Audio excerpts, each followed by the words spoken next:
আপনারা বসত বাড়ির আশেপাশে এবং উঠানে বাড়ির আঙ্গিনা অথবা পালানে বেশি করে সবজি লাগান। যেমন লাউ চাষ একটি লাভজনক ব্যবসা। এতে আপনার পুষ্টির চাহিদা পূরণের পাশাপাশি আপনি বিক্রি করে আর্থিকভাবে লাভবান হতে পারবেন।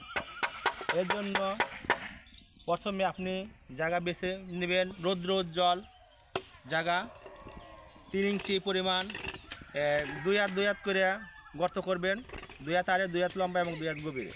প্রথমে ওই মাটির সাথে কিছু গোবর এবং মাটি মিক্সার করে আপনি দিয়ে দিবেন। 1 সপ্তাহ পর হাইব্রিড জাতীয় বীজ লাগাবেন, দেশি জাতীয় বীজ লাগাবেন না। হাইব্রিড বীজ অল্প দিনে ফসল হয়, আপনার খাটাখাটনি সফল হবে।